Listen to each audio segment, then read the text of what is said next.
It's been 84 years. Okay, apologies for not being on this channel from a long time. Now, before I rush into using my new phone, I thought let's make a video on how to set up your brand new phone the proper way. And if you're already a tech head guy, then you might know something better than I do in this video. I'll show things which are very obvious ones, but here are few tips about setting up your brand new phone for the first time. So you might ask why you should do this one-time tedious task which can take up to at least 3 to 4 hours. To be true, it is really boring to set up your new phone, and we all just want to get right into the things that CEOs rant about on the stage. But trust me, if you do this one-time job, then you will learn few things. Number one, you will have better understanding of every single feature of your phone. You will know all the limitations and potentials of your phone. And once you really deep dive into everything, then you don't need to watch any tips and tricks videos about your phone. You yourself will be the master. And the last one is you will find little hidden gems along your way while setting up your new phone. But if you find yourself stuck at some point, then just Google it. Help will be there for you. By the way, if you got yourself an iPhone, then no need to worry. These are the things that you can do on your iPhone too. Now let me be very straightforward with you. I am not going to show every single menu and apps in this video, and that will make this video an hour long and you will unsubscribe me. Instead, I'm just going to show you the proper order of setting up your phone for the first time. When you will keep this order in your mind, you will easily know at least more than 80% of your phone when you're done setting up. Step 1. This is an easy one. Fill in all the basic details, your credentials and passwords, set up your fingerprint ID, etc. and get to the main home screen. Step 2. This is a very important step. Before you open up any app or install third-party applications, just open up the settings and go through each and every single item one by one. This is the most important thing everyone should do when they get a new phone, but many don't.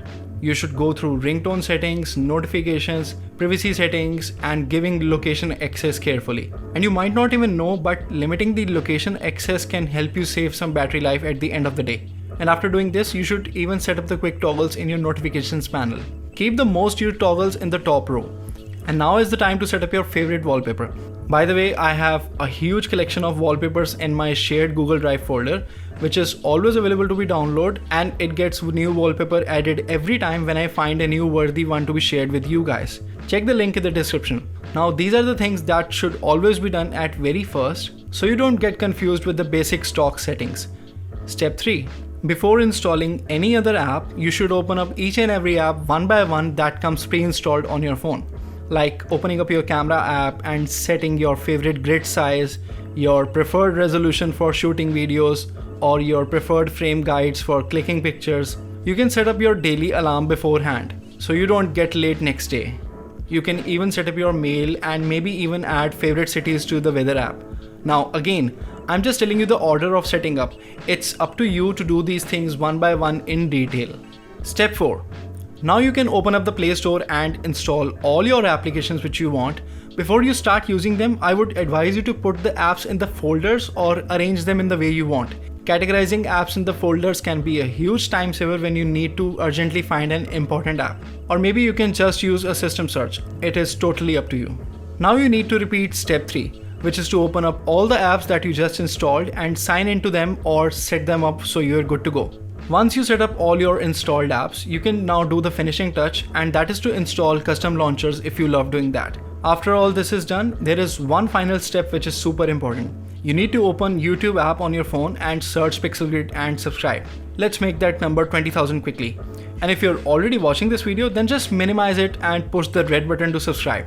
And sharing is caring, obviously. That's what every mother says in this world.